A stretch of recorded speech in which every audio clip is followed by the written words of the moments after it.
Hey, what's going on, party people? This your man Griff here with a video, as the title says, talking about negotiating with your title companies, your direct clients. Um, Want to talk about my concept of it, okay? And again, as y'all know, more than likely, my way of looking at it is going to be completely opposite of what any kind of training you've taken or anything.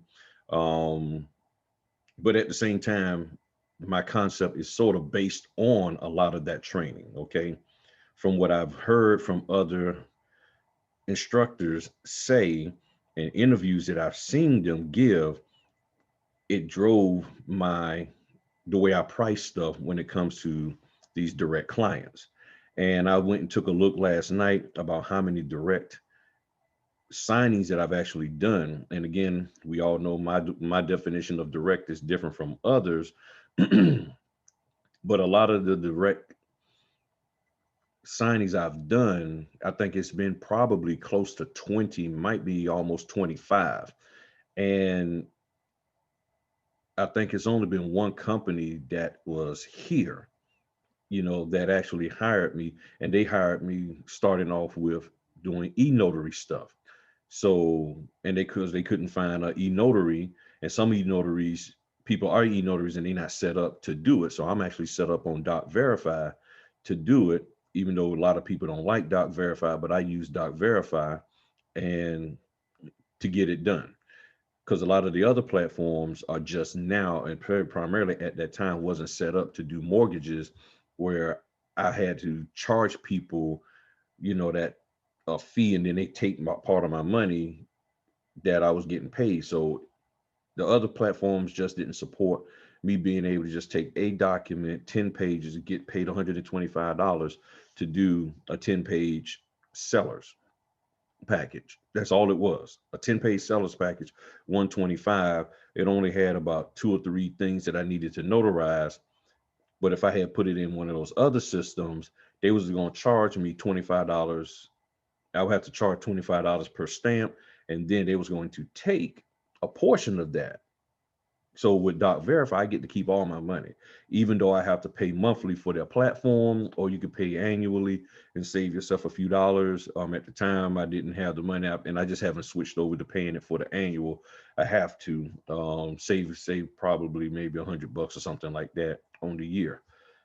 So what I'm gonna talk about today is negotiating with these title and escrow companies. However, before we get into that, we have to take a step back and understand why they're willing or unwilling to pay us certain level of fees. Okay.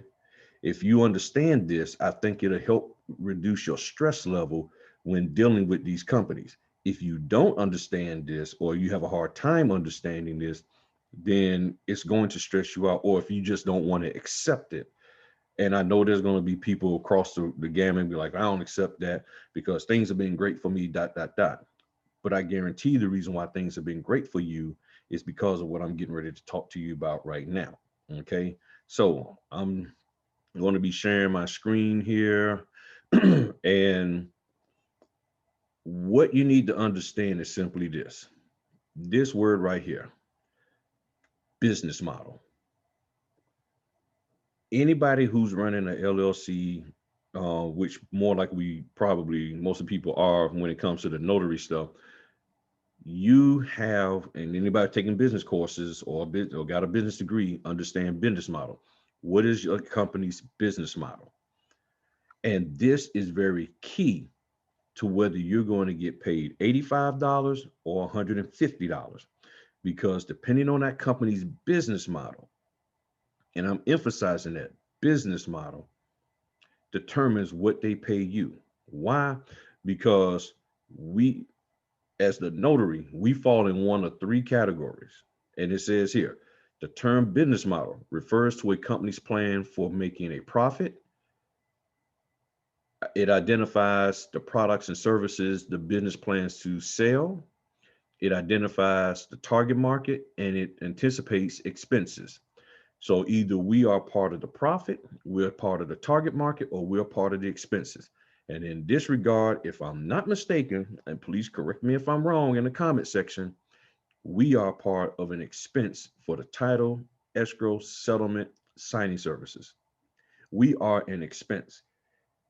At the same time, we're sort of there's a service with them that they plan on selling, but we're really independent. And when people understand notaries, notaries supposed to be independent of these companies, of the loan company, of the real estate agent, and of the actual title and escrow company. We're supposed to be independent of them. We're not supposed to have any kind of dealings with them, because if you go and research the mortgage industry and the whole purpose and why notaries exist, it is to ensure that we are impartial, that we are focused on getting the person's identity verified and watching them sign those documents.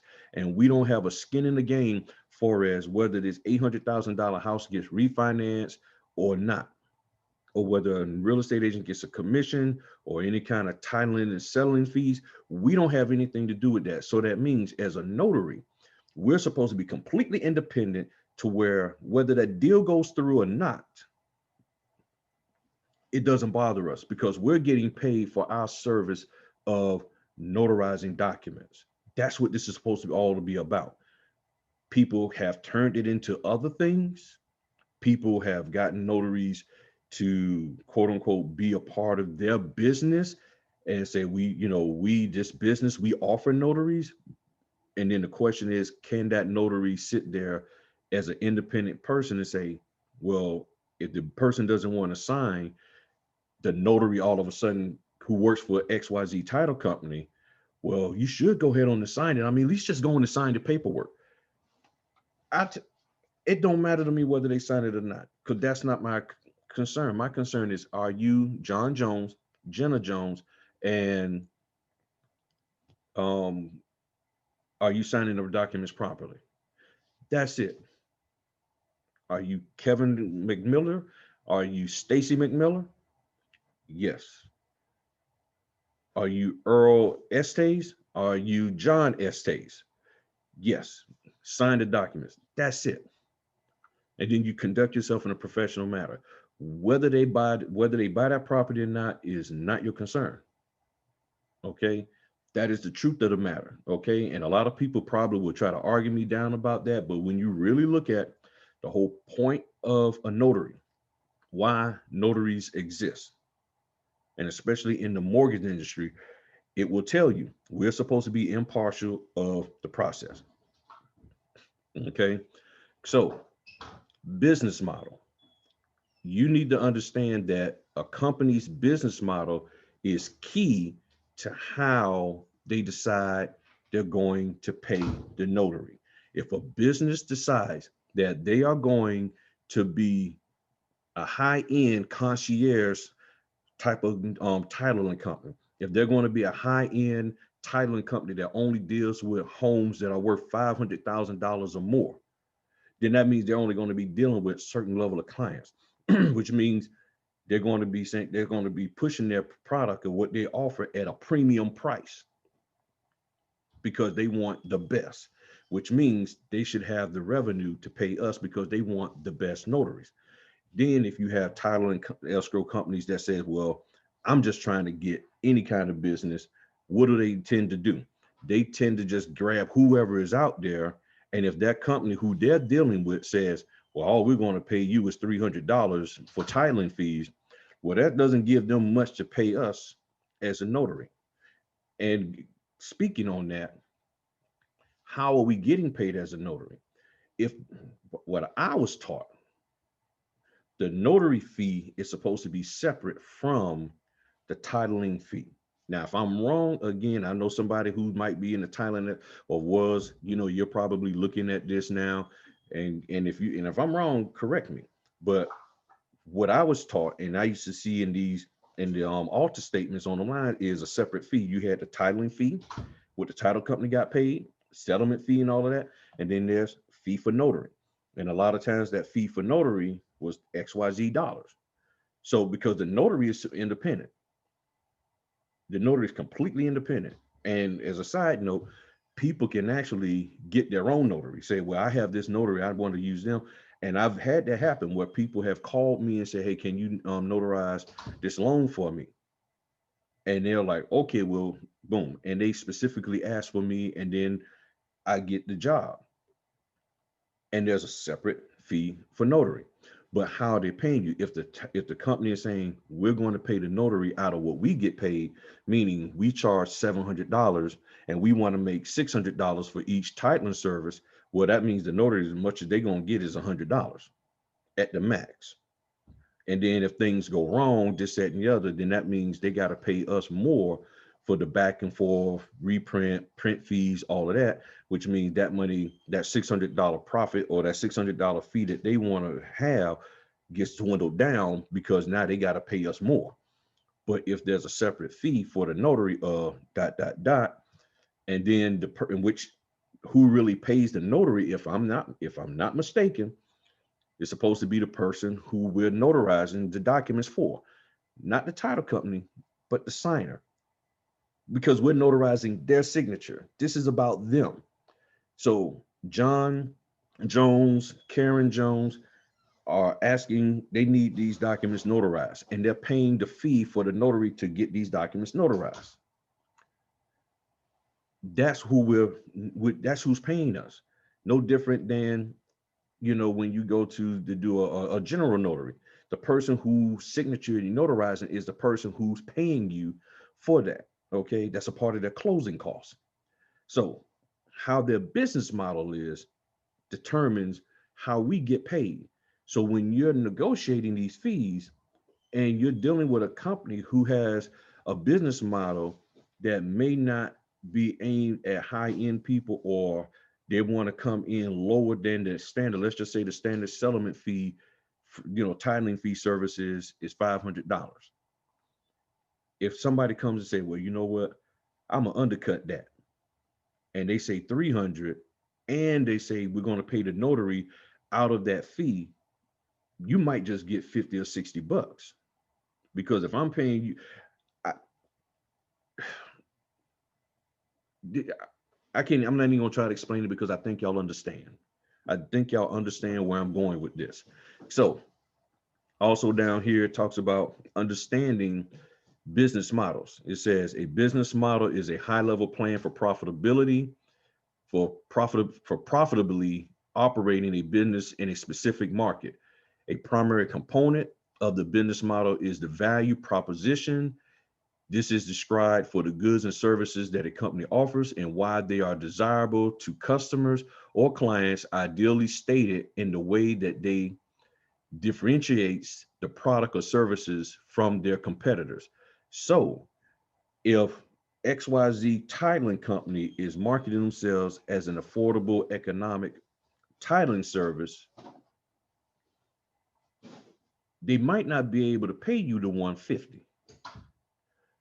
If ABC titling company markets themselves as a high end, we take care of all your needs. We take the worry out of dot, dot, dot with titling and escrow and settlement services, and we charge 1,500 for our service, and they want to pay you out of that, they may have some wiggle room to pay you 125, 150, 175.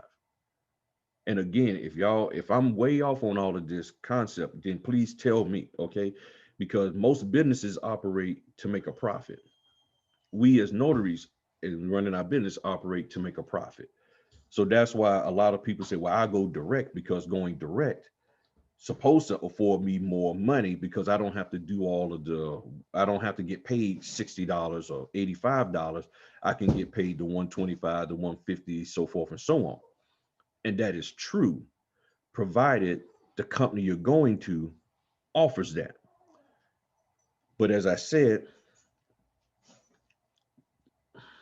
I think there's still a little bit more competition amongst the notaries when it comes to going direct. I think I said it in one of my videos over the last couple of days. If I didn't, I'm gonna say it again. I recently had somebody talk to me about going direct. Right after I did the video about how what I think about direct, and I said, okay, well, let me entertain this. Person asked me how much I charge. I told him 150. They said, and they said, well, how much do you charge for a single um, pack, for a single page? And I was like, well, single page? What do you mean a single page? I said, or a refi package or what? They said, no, for sellers and buyers. I said, okay, for sellers and buyers. I said, I just threw out there 125 just to see where they was at. 154 refi, 125 for sellers or buyers. And primarily because in this area, that's what I've seen. That's what I've been paid consistently for a sellers or buyers package, 125. They said, great, sounds good. Contacted me back about an hour later. Oh, I'm sorry. Somebody came in and said they'll do it for 85.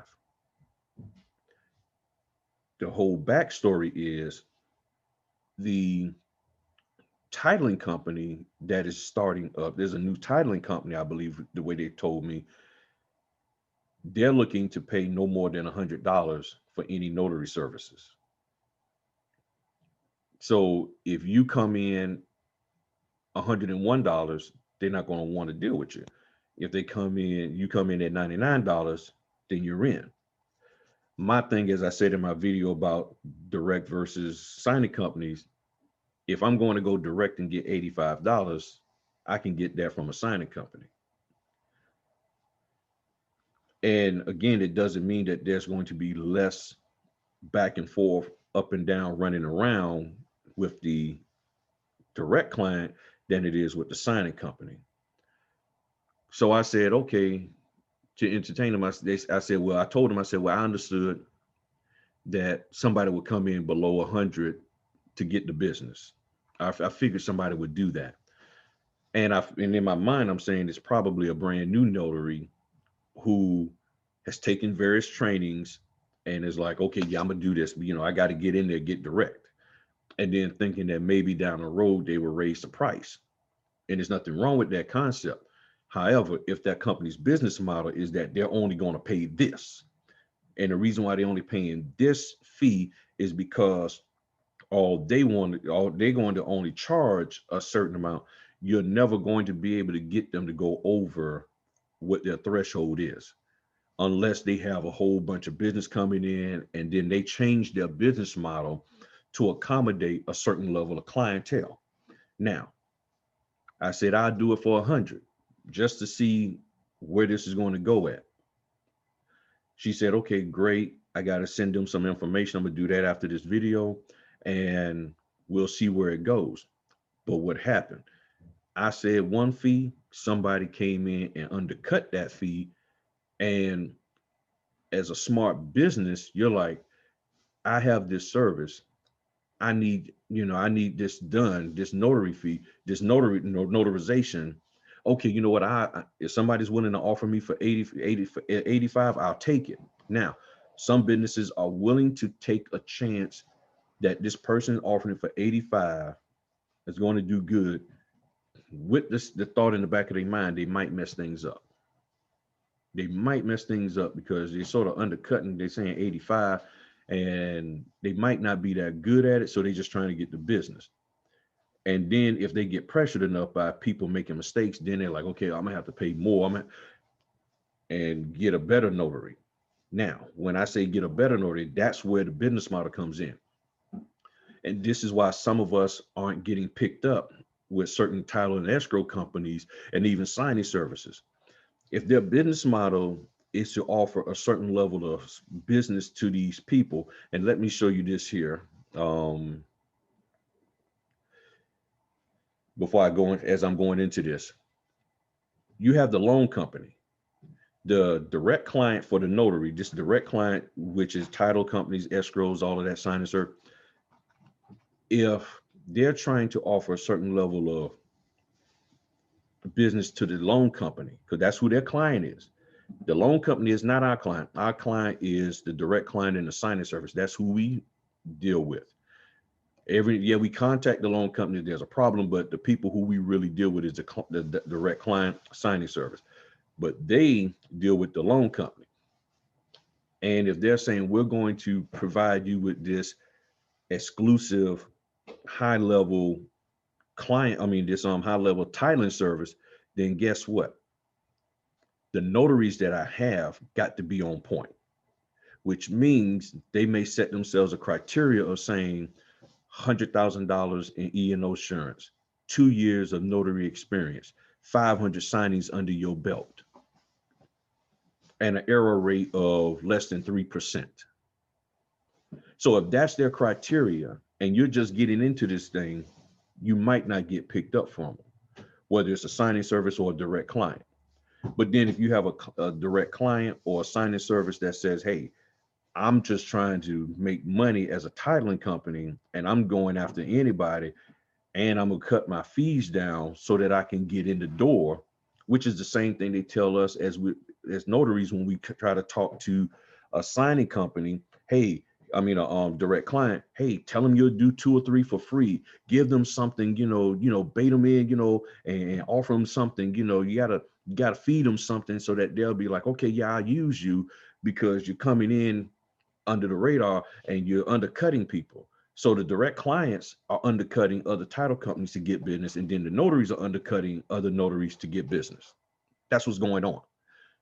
Now, with that, you might be able to get in there with them. However, if you make a mistake, they might be real quick to get rid of you. So as a notary, you come in and they might not be as patient with you. They might not be willing to work with you, and they may not have the infrastructure to assist you when you are at a signing table and there's a problem. So you're working with a company that has only 2 people and they're only charging $350 for signing services, I mean, titling service, and they're going to pay you out of that $350 they're making. You're not going to be getting that much.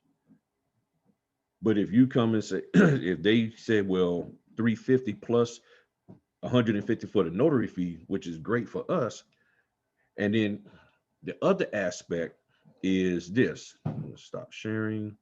The other aspect is this. Sometimes people look at the amount of effort that you put in to make your money versus the amount of effort they put in to make their money.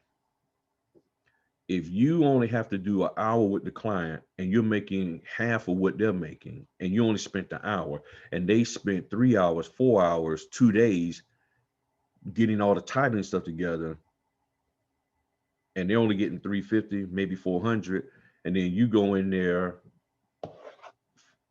in 30 minutes and get 150 because you're able to breeze through the loan package. Some people personally don't, they got issues with that. I'm just being real with you. They got issues with that. And I know that because when I was at Grubhub and I would go to the restaurant workers was getting mad because we would get tips for delivering the food. And they say, well, y'all getting them tips and we ain't getting any tips. Okay, but you're not taking the food to the customer. I am. Well, we put the food together and we put it in the bag. Okay, yeah, I know all of that, but we're the ones driving our car, our gas at our own expense to deliver food. So, and we don't always get tips. I mean, they can choose not to tip us. And people would be arguing with me, the restaurant workers, because they're like, yeah, y'all making all them tips, y'all making all that money. And we over here cooking the food and this, that, and the other, and we ain't getting none of that. I'm like, okay, that's when I realized that people can be jealous of you over each and every little thing. So the way I negotiate my fees is simply this. And this is based off of what I've heard from the Mark Wills, even the Bill Soroka, the notary coach, and I read articles on it, all of that kind of stuff. They basically say being a direct client, having a direct client, most notaries are getting paid between 110 to 175. When I'm asked how much do I charge for my fee, I say I charge the industry standard of $150. Now, and now from there, we can work with it. But I also sometimes will say I charge this industry standard of 150 because the typical range is 125. I say 110 to 175. So I charge 125. I mean 150.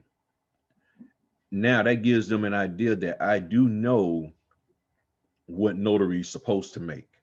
and what notaries typically make, the standard for notarial service, for my service as a notary, is $150. Not, oh, what's the fee that we need to pay you, that we're including in our titling fee of 700. How much of that 700 are we going to pay you?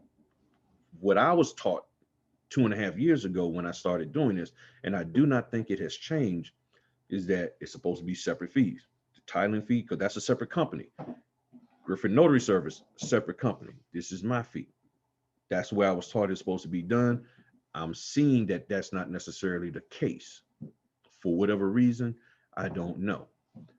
So I even read a article from Mark Wills, and one of the things he said, in your pricing, make it consistent. Make, instead of this fluctuating, basically a la carte type of thing, just have a flat base fee, because sometimes you're going to get documents that might be 200 pages. You might have 3 or 4 clients in there that's signing, and you might have a signing that might be 2 hours, $450. But then on the other side, you may get an order that only has one client and only has 85 pages, and you still get that 150. And I'm like, and he's right. Same thing I've learned from Bill Soroka. So my fee is for notary services, irregardless of my experience, and I think it should be the same for you. I typically say 150, and then I go from there.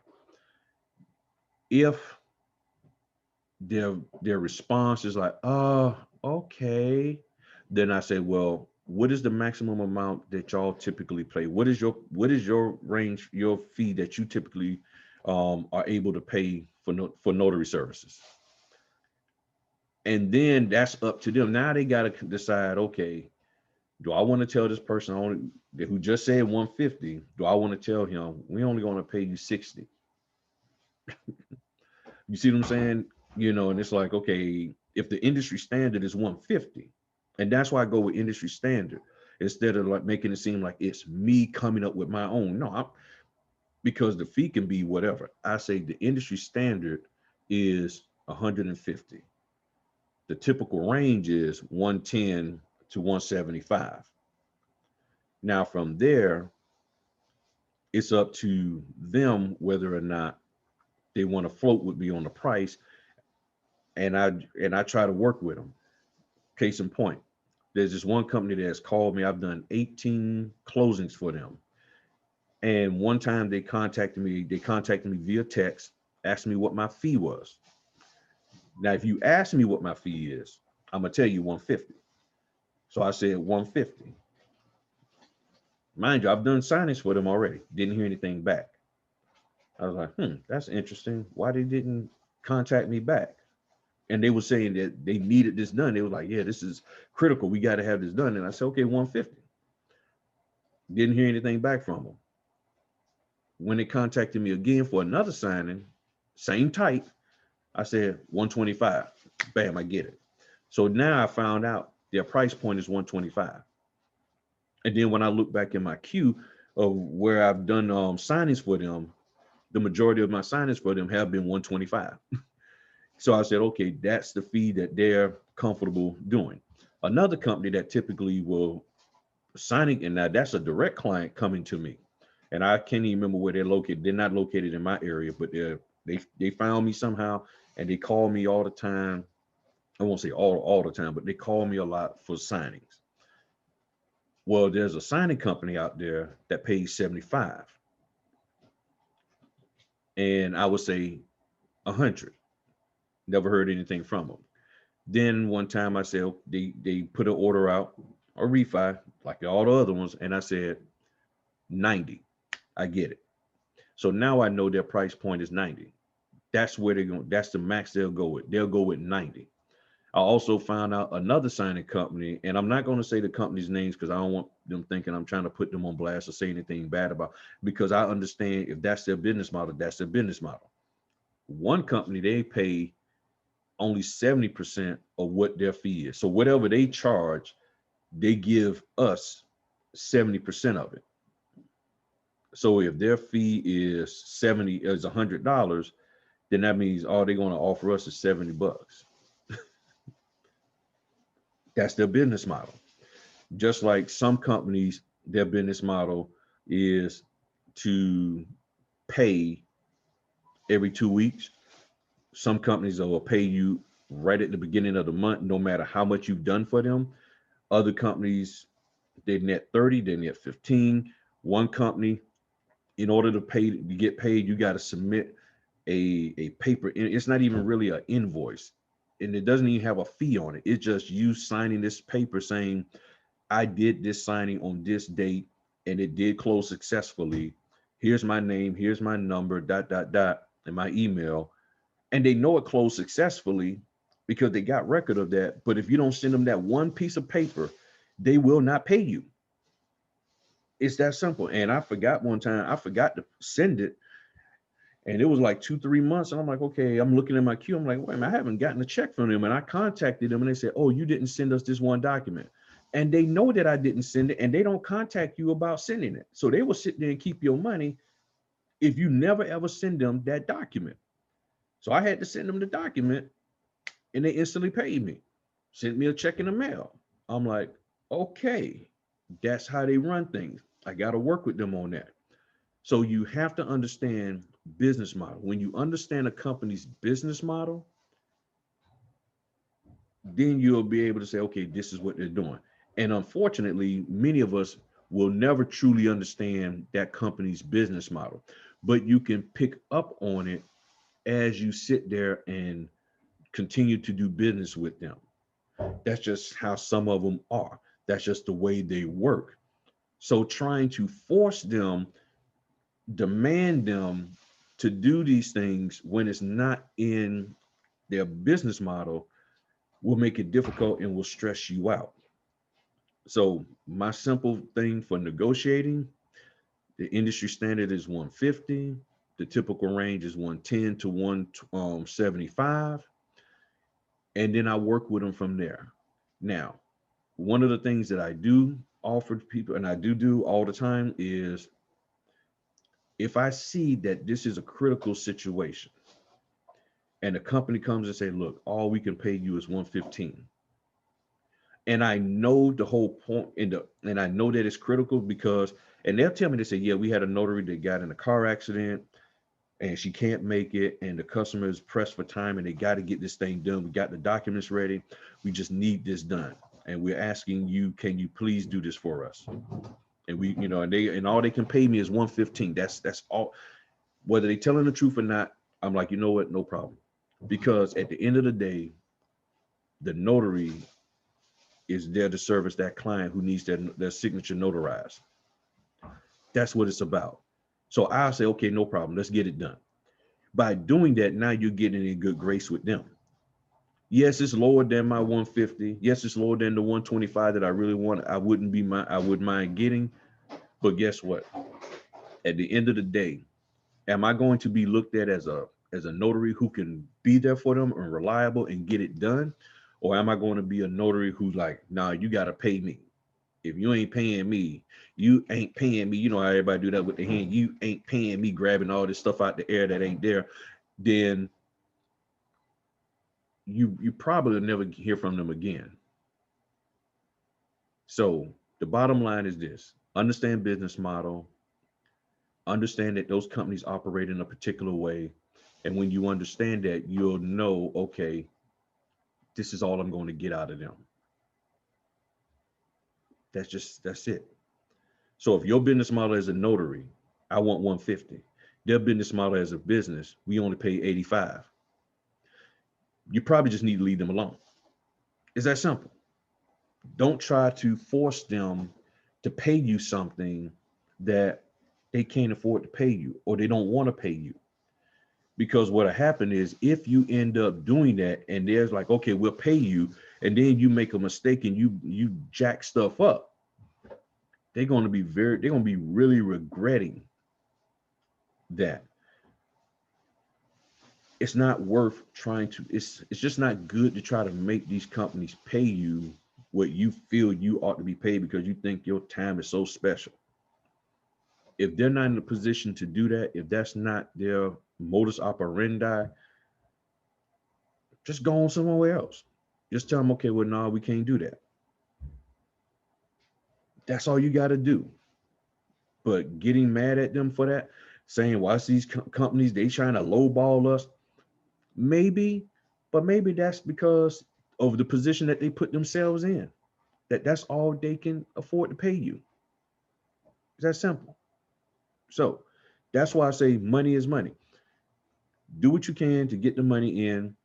Work with these companies. Understand that some of these companies, if you haven't hit a certain level, they're not going to pull you into their fold.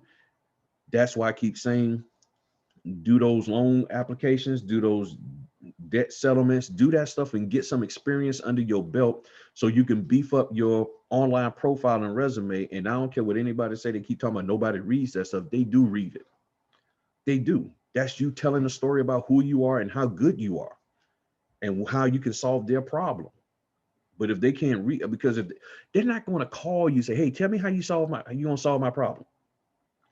They ain't got time to call 500 notaries to figure out how they're gonna solve their problem. Let me do a search. Notaries in the 23662 area code. How many comes up? Boom, boom, boom, boom, boom, boom, boom. And all they see is nothing in the profile, nothing in the profile, nothing in the profile. Oh, you got a profile. Your profile says you work from 5 p.m. to midnight every Monday through Sunday through Saturday. Okay, 7 days a week. You'll travel up to 75 miles. You scan back. Oh, you even got a mobile office in your car that you can print on the go and scan on the go. Okay, you got, oh, and you got $100,000 in E&O insurance. Okay, we can use you. Beef up your profile. That's a whole nother topic in and of itself. Have a decent profile and then let people know. Get a chance, look at my profile, go on SnapDocs and look me up. I think you can probably find it there, or go to my website, griffin.notary.com. Scroll all the way to the bottom. You'll see a link to my SnapDocs profile. Click on that, look at my SnapDocs profile, and you see I even have a list of the companies that I've done closings for. I haven't updated it in a while, but it's a good number of people so that people will know I'm for real about this. It's that simple. So that's all I wanted to share with y'all today. Thanks everybody for listening to me, but understand business model, understand there's a reason why these companies can only pay you but so much. There's a reason why some of them don't even want to talk to you because you haven't gotten a certain level of experience. And there's a reason why some of them are willing to drop a bag on your table of money because they got it coming in. If they got it coming in, then you'll get it coming in. All right. Peace.